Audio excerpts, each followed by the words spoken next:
बिस्मिल्लाहिर्रहमानिर्रहीम। अस्सलामुअलैकुम। सिरात.e.मustaqem news channel में आप सबको खुश आमदीद कहा जाता है। दोस्तों, आज 16 अप्रैल 2021 है। आज की अहम तरीन खबरों का आगाज़ इस हदीस पाक से किया जाता है। रसूलुल्लाह सल्लल्लाहु अलैहि वसल्लम ने इरशाद फरमाया, रोज़ेदार को दो खुशियाँ हासिल होती हैं। एक इस वक्त जब वो इफ्तार करता है तो खुशी महसूस करता है, और दूसरे जब वो अपने रब से मुलाकात करेगा तो रोज़े का सवाब देखकर खुश हो जाएगा। अल्लाह रब्बुल इज़्ज़त हमें रमज़ान की कदर व कीमत जानने की तौफीक अता फरमाए, आमीन। दोस्तों, आज की वीडियो में काफ़ी अहम मालूमात हैं। वीडियो मुकम्मल देखिएगा, लाइक करके शेयर भी कीजिएगा। पाकिस्तानी सफारतखाने की जानिब से सऊदी अरब में मौजूद तमाम पाकिस्तानी भाइयों के लिए कुछ अहम इतलात शेयर कर दी गई हैं, जिसमें उन्होंने बताया कि पाकिस्तानी एम्बेसी सऊदी अरब में रमज़ान में इसकी टाइमिंग सुबह 8 बजे से दोपहर 2 बजे तक है।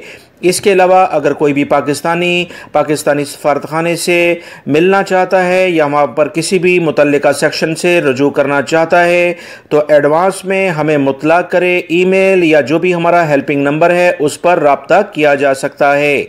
पाकिस्तानी सफारतखाने की जानिब से मज़ीद जो इतलात आई हैं कि मुख्तलिफ़ शहरों में जो काउंसलर विज़िट था, मुख्तलिफ़ टीमें पाकिस्तानी भाइयों की मदद के लिए इनके शहरों का रुख करती थीं। अभी 9 और 10 अप्रैल के जो भी शेड्यूल कैंसिल हुए थे उसके बाद मुसलसल शेड्यूल कैंसिल हो रहे हैं। किसी भी शहर में अभी वबाई मर्ज़ कोरोना की वजह से, क्योंकि फैलाव सऊदी अरब में काफ़ी ज़्यादा होता जा रहा है, तमाम प्रोग्राम तमाम विज़िट कैंसिल कर दिए गए हैं। इस बारे में जैसी कोई इतलात आएगी दोस्तों, हमेशा की तरह आप तमाम भाइयों से फ़ौरन शेयर कर दी जाएंगी। इंडियन सफारतखाने की जानिब से तमाम इंडियन हजरात के लिए एक अहम इतला शेयर की गई है कि जज़ान में बाकायदा जज़ान चैम्बर ऑफ कॉमर्स के साथ प्रिंस मोहम्मद बिन नसीर रोड पर एक ऑफ़िस खोला गया है, जहां पर मुस्तकिल तौर पर यह ऑफ़िस कायम होगा। इस इलाके में और या इससे करीबी रहने वाले तमाम इंडियन अफराद यहां पर अपने डॉक्यूमेंट्स की वेरिफिकेशन या दीगर जो भी इन्हें सफारतखाने से सहूलियात चाहिए इनसे रब्ता कर सकते हैं। याद रखें, पहले विज़िट करती थी टीमें इन इलाकों में, अब मुस्तकिल तौर पर एक ऑफ़िस खोला गया है के करीबी इलाकों में रहने वाले तमाम इंडियन भाइयों बहनों को जो भी मुश्किलात हों, क्योंकि काफ़ी ज़्यादा लेबर लेवल पर या घरेलू मुलाजमीन के लेवल पर इंडियन अफराद सऊदी अरब में मौजूद हैं, वो अपने घरों को छोड़कर जद्दा या रियाद का विज़िट नहीं कर सकते। इन तमाम सूरत हाल को देखते हुए इंडियन हुकूमत की जानिब से ये फ़ैसला किया गया है। तमाम इंडियन हजरात अब इस इलाके में भी जाकर जो भी मुतल्लिका मैंने आपको रोड और जज़ान चैम्बर ऑफ कॉमर्स की लोकेशन बताई है, यहाँ पर आप इंडियन सफारतखाने की मुस्तकिल ऑफिस से रब्ता कर सकते हैं। सऊदी अरब में रहने वाले बहुत सारे गैर मुल्की अफराद सऊदी शहरियों के नाम से कारोबार करते हैं, क्योंकि बल्दिया का जो भी इन्हें वर्का चाहिए या दीगर जो डॉक्यूमेंट्स बनाने हैं वो सऊदी शहरियों के ज़रिए बनाकर यहाँ कारोबार करते हैं। इस पर वजारत तिजारत सख्त निगरानी किए हुए है। तमाम कारोबार जब्त करने के बाद 10 लाख रियाल जुर्माना और दीगर सख्त सज़ाएं दी जा रही हैं और हमेशा के लिए डिपोर्ट भी किया जाता है। तमाम पाकिस्तानी भाइयों के लिए पाकिस्तान एम्बेसी की जानिब से बाकायदा एक ट्रेड सेक्शन कायम कर दिया गया है सफारतखाने में। वो तमाम पाकिस्तानी भाई जो सऊदी अरब में मौजूद हैं, अपने नाम से कारोबार रजिस्टर्ड करवाना चाहते हैं, फौरी तौर पर सफारतखाने से रब्ता करें ताकि आपका कारोबार जिस पर आपने इन्वेस्टमेंट की हुई है वो सऊदी शहरी के नाम से हटाकर आपके नाम पर आ जाए, ताकि सऊदी अरब के कवानीन के मुताबिक आपका कारोबार लीगल हो जाए।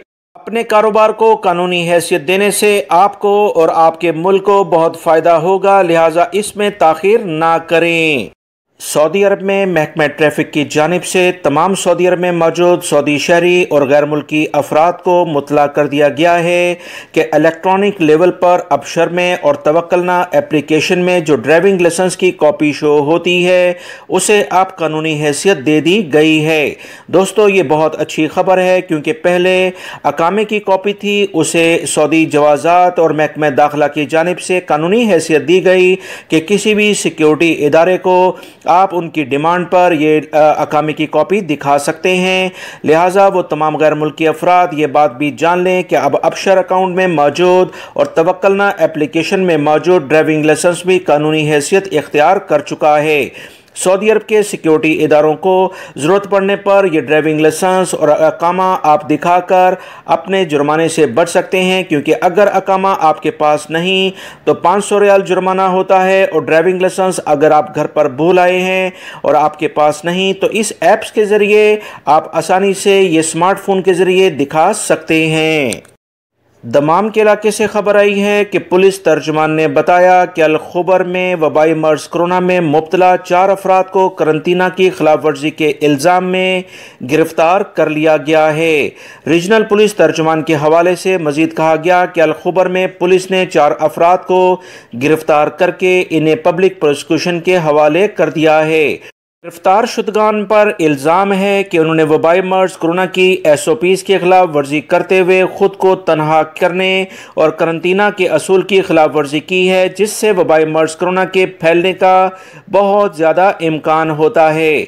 पुलिस तर्जुमान का मजीद कहना था कि गिरफ्तार अफराद में वबाई मर्ज कोरोना की तस्दीक होने के बाद इन्हें करंतना में रहने की हिदायत जारी की गई थी, मगर उन्होंने इसके खिलाफ वर्जी की। इल्ज़ाम दुरुस्त होने पर इन्हें हिरासत में ले लिया गया है। वाज़ेह रहे, वबाई मर्ज कोरोना की तस्दीक होने के बाद मरीज का अवामी मकामात पर जाना कानून शिकनी है, जिस पर 2 लाख रियाल या 2 साल की कैद या दोनों सजाएं एक साथ हो सकती हैं। सऊदी वजारत सेहत की ऐप्स तवक्कलना और सेहती पर ऐसे अफराद की निशानदेही की जाती है जिस पर वबाई मर्ज कोरोना की तस्दीक हो जाए, जबकि तबाह ऐप्स के ज़रिए किसी भी शख्स की निशानदेही मुमकिन है जो वबाई मर्ज कोरोना में मुब्तला हो। याद रखें, वबाई मर्ज कोरोना की तस्दीक होने पर मरीज को करंतना में रखा जाता है। इस दौरान इन्हें खुसूसी बैंड यानी कड़ा पहनाया जाता है। अगर वो करंतना की खिलाफ वर्जी करते हैं तो इस सूरत में डिजिटल कड़ा फौरी तौर पर सऊदी वजारत सेहत के कंट्रोल रूम को सिग्नल अरसाल करता है, जहां से इस शख्स के बारे में पुलिस को मुतला किया जाता है और पुलिस इसे डिटेक्ट करके फौरी तौर पर गिरफ्तार करती है, जिस पर 2 लाख रियाल जुर्माना, 2 साल की कैद या दोनों सजाएं एक साथ भी हो सकती हैं। लिहाजा तमाम गैर मुल्की अफराद इन कवानीन को अच्छे तरीके से जान लें, क्योंकि इतनी बड़ी रकम और इतनी ज़्यादा सज़ा और इसके अलावा अपनी सेहत का ख्याल ना रखना और दूसरों को मुश्किलात में डालना हकीकतन बहुत बड़ा जुर्म है, जिस पर यह सज़ाएं दी जा रही हैं। सऊदी महकमा मौसमियात की जानिब से इतलात शेयर हुई हैं कि जुमे से लेकर अगले 3 दिनों तक सऊदी अरब के मुख्तलिफ इलाकों में बारिशों और ज़ालाबारी का सिलसिला जारी रहेगा। याद रखें, सऊदी अरब में बारिशों से पहले गर्द-आलूद हवाएं चलने की बहुत ज़्यादा उम्मीदें हैं। सऊदी महकमा मौसमियात और दफ़ाए मदनी ने जो इतलात शेयर की हैं उसके मुताबिक नजरान, असीर, बहा, मक्कातुल मुकरमा और मदीना मुनव्वरा के अलावा हायल, कसीम और रियाद के कई इलाकों में बारिश होगी। इन इलाकों में पहले आंधी आएगी, जिससे गर्दो गुबार काफ़ी ज़्यादा होगा, देखने में मुश्किलात होंगी। ड्राइविंग में बहुत एहतियात बरती जाए। सऊदी महकमा मौसमियात ने मजीद बताया कि 3 से 4 दिनों तक यही सूरत हाल सऊदी अरब के मुख्तलिफ इलाकों में रहेगी। तमाम लोग एहतियाती तदाबीर पर अमल करें। असीर, बहा, जजान, नजरान और मक्कातुल मुकरमा में 4 दिन तक बारिशों का ये सिलसिला जारी रह सकता है। यमनी हौसी बागियों की जानिब से जजान पर मुतअद्दिद हमले किए गए हैं, जिसे सऊदी अरब के सिक्योरिटी इदारों ने भरपूर कार्रवाई करते हुए अल्हम्दुलिल्लाह फ़िज़ा में ही नाकाम बना दिया है। जब से रमज़ान स्टार्ट हुआ है, यमनी हौसियों की जानिब से मुसलसल हमले किए जा रहे हैं, जो कि तशवीश की बात है। सऊदी अरब के सिक्योरिटी इदारे अपने वतन की हिफाजत के लिए चौकस हैं और तमाम हमलों को नाकाम बना रहे हैं।